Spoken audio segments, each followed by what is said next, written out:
नमस्कार दोस्तों, आपका स्वागत है आपके अपने YouTube चैनल ज्ञान गंगा पर।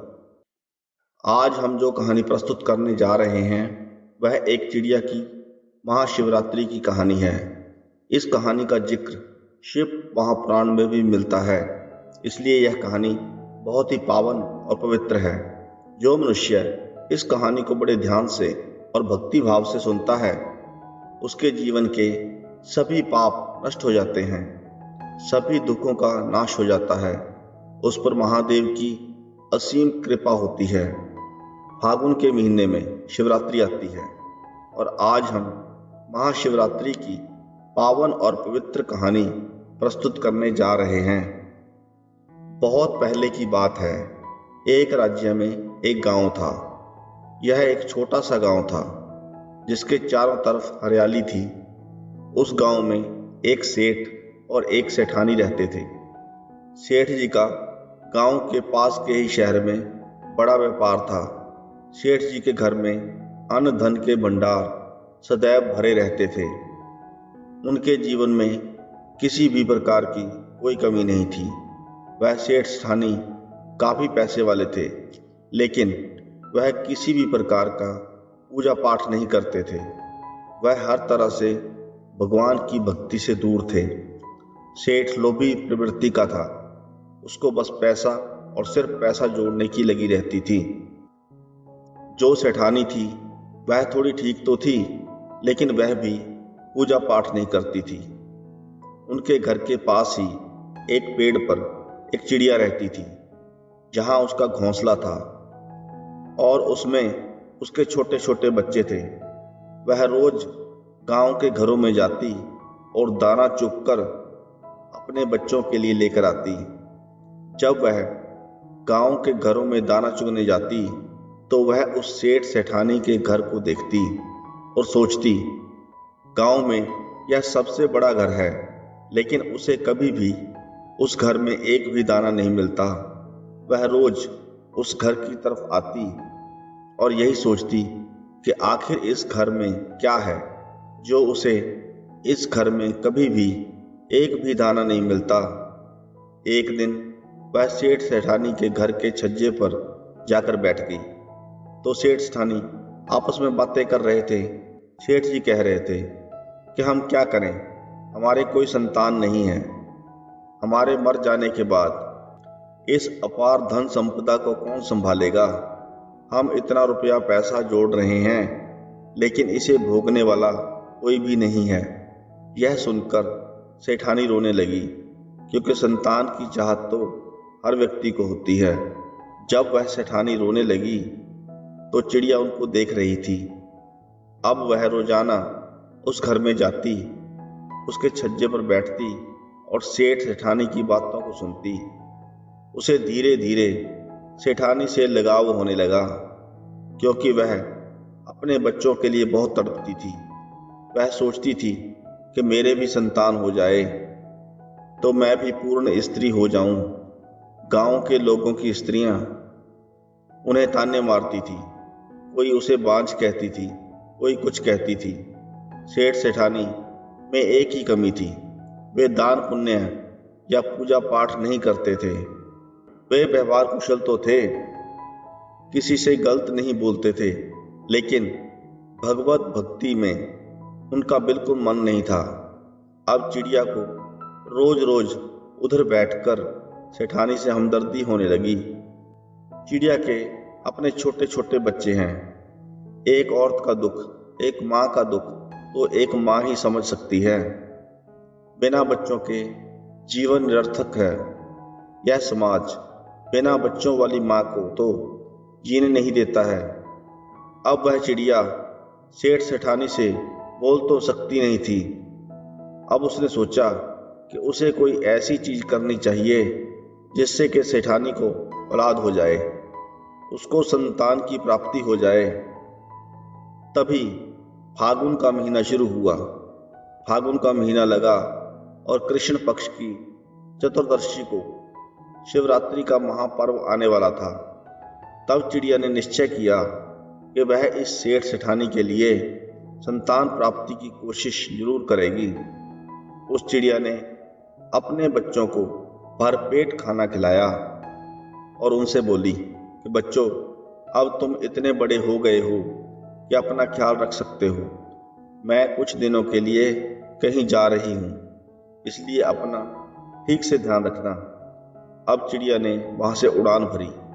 वह छोटी सी चिड़िया उड़ती उड़ती कई दिनों की यात्रा के बाद कैलाश पर्वत पर पहुंच गई। भूखी प्यासी चिड़िया कैलाश पर्वत पर वहां पहुंच गई जहां महादेव और माता पार्वती बैठे हुए थे। वहां पहुंचने के बाद वह उनके चरणों में गिरकर बेहोश हो गई। माता पार्वती ने बेहोश चिड़िया को उठाया। मां पार्वती की कृपा से जब उसे होश आया तो मां पार्वती ने उससे पूछा कि चिड़िया, तुम्हें क्या परेशानी है? तुम बेहोश कैसे हो गई? तब चिड़िया ने कहा कि मैं एक छोटे से गांव में रहती हूँ। उस गांव के घरों से मुझे इतना दाना पानी मिल जाता है जिससे मेरा और मेरे बच्चों का गुजारा होता है। लेकिन उस गांव में एक सेठ का परिवार है, उनकी कोई संतान नहीं है। मैं रोज उन सेठ सेठानी की बातें सुनती हूँ। सेठानी संतान के लिए बड़ी तड़पती है, इसी कारण वह बहुत दुखी रहती है। इसके साथ ही मैंने यह भी महसूस किया है कि उनमें भी एक कमी है। वह लोग लोभी प्रवृत्ति के कारण कुछ लेन देन दान पुण्य नहीं करते, लेकिन सेठानी का हृदय कोमल है। मैं चाहती हूँ कि उन्हें संतान प्राप्ति हो, इसलिए मैं उनकी तरफ से यह यात्रा करती हुई कैलाश पर्वत पर पहुंची हूँ।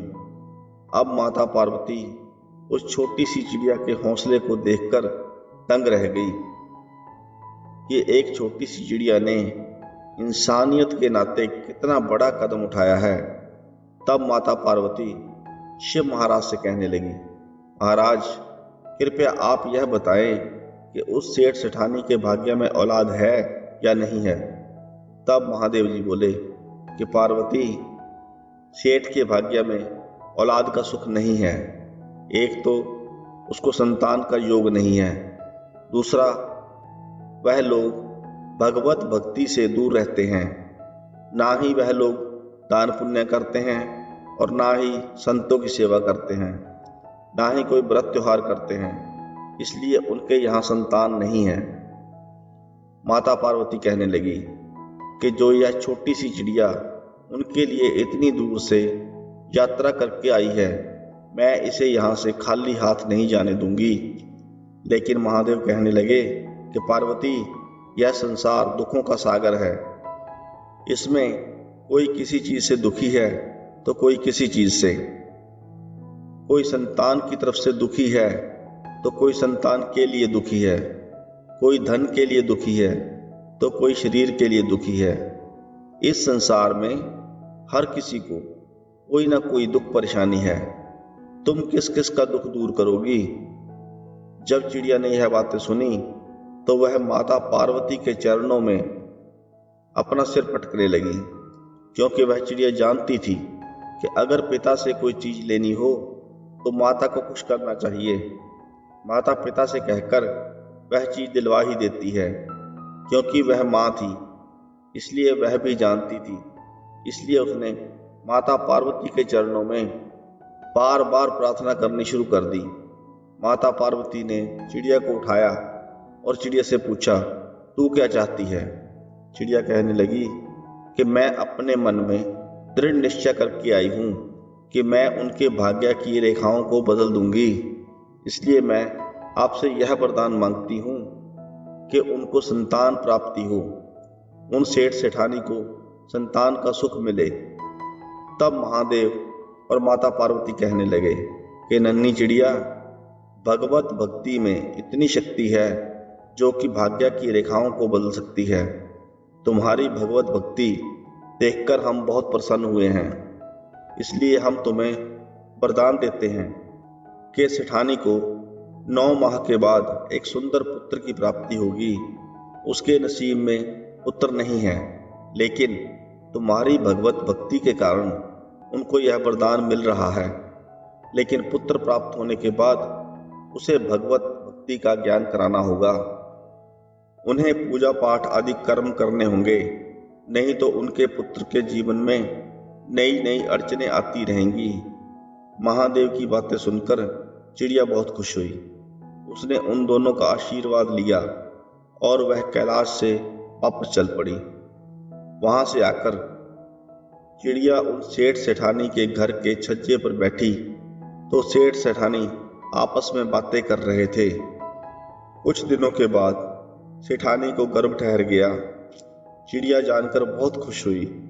वह सोच रही थी कि अब हमें भी खाने के लिए अच्छा अच्छा मिलेगा, क्योंकि सेठानी बड़े घर की है तो उसका बेटा भी अच्छी अच्छी चीजें खाएगा।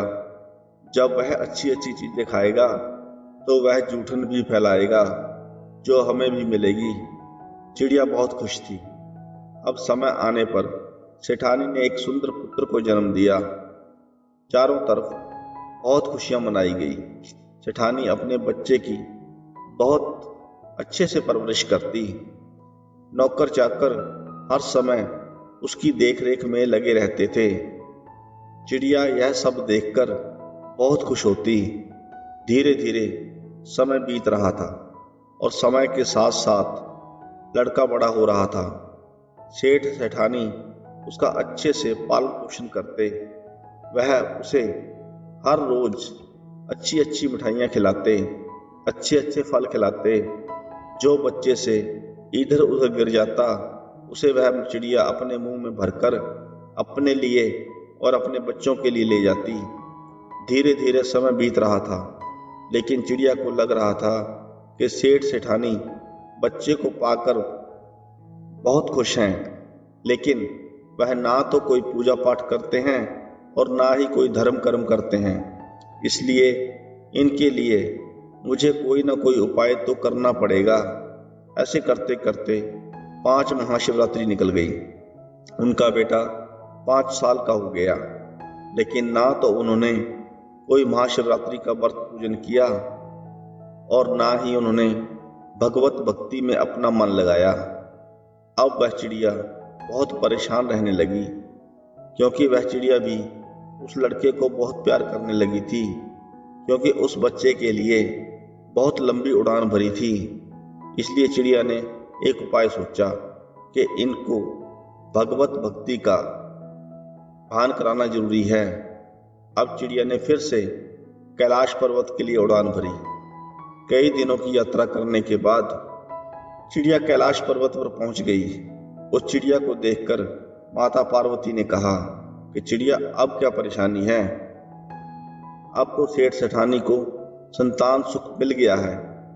अब चिड़िया हाथ जोड़कर महादेव और मां पार्वती से कहने लगी, हे माता, मेरी एक समस्या है। मैंने आपसे कहा था कि सेठ सेठानी को पुत्र प्राप्त हो जाएगा तो उन्हें मैं इस चीज का भान कराऊंगी कि वह पूजा पाठ करें और भगवत भक्ति करें, लेकिन मैं इसमें सफल नहीं हो पाई, क्योंकि मैं बोल नहीं सकती और वह मेरी भाषा समझ नहीं सकते।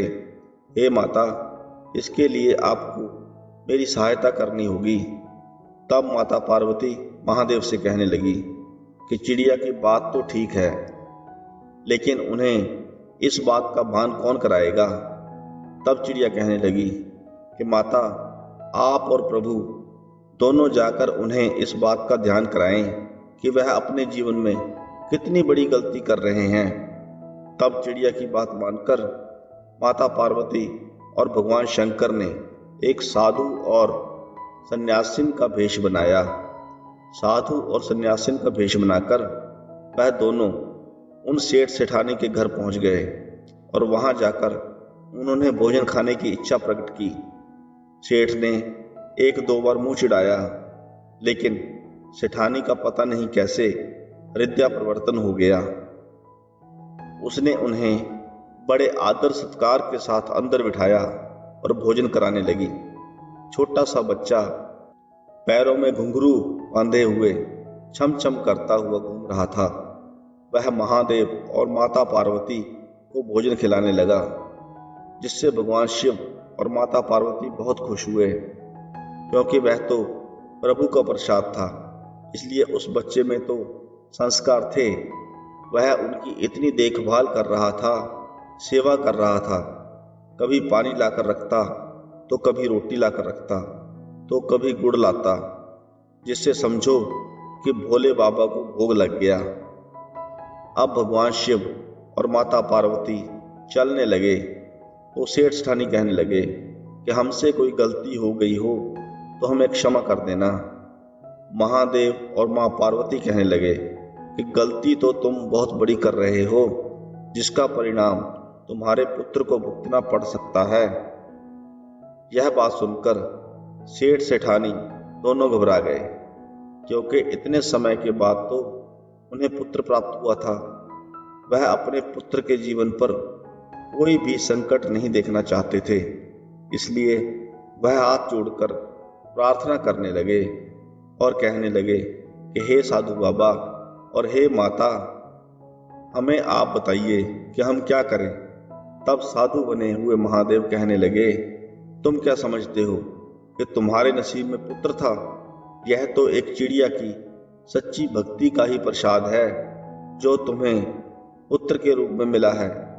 चिड़िया ने तुम्हें संतान सुख दिलाया है, लेकिन वह तुम्हारा ध्यान भक्ति की ओर नहीं लगा सकी। तुम्हारे मन में भगवत भक्ति नहीं है। तुम आज से भगवत भक्ति करना शुरू कर दो। पूजा पाठ, दान पुण्य करो, गरीबों को भोजन खिलाओ, तालाब खुदवाओ, गरीब कन्याओं की शादी करवाओ, जिससे तुम्हारे घर में दिन दुगनी और रात चौगुनी तरक्की होगी। तुम्हारा पुत्र भी बहुत संस्कारी होगा। अब उन लोगों को अपने किए पर बहुत पछतावा होने लगा। वह सोचने लगे, हमसे भली तो एक चिड़िया है जो इतनी भगवत भक्ति तो जानती है। भगवान शिव और माता पार्वती वहां से अंतर्ध्यान हो गए। अब भगवत भक्ति की लो उन सेठ सेठानी के मन में लग चुकी थी। अब वह पूजा पाठ करते और दान पुण्य करते और प्रभु का गुण गाते। फागुन मास की महाशिवरात्रि आई तो दोनों पति पत्नी ने व्रत रखा और भगवान की पूरे विधि विधान के साथ पूजा अर्चना की और उनका आशीर्वाद पाया। एक चिड़िया की भगवत भक्ति का प्रसाद सेठ सेठानी को मिला और वह चिड़िया भी महादेव और माता पार्वती के दर्शन करके धन्य हो गई। आशा करते हैं आपको यह कहानी पसंद आई होगी। अगर आपको यह कहानी पसंद आई हो तो वीडियो को लाइक करें, चैनल को सब्सक्राइब करें। कहानी को अंत तक सुनने के लिए आपका धन्यवाद।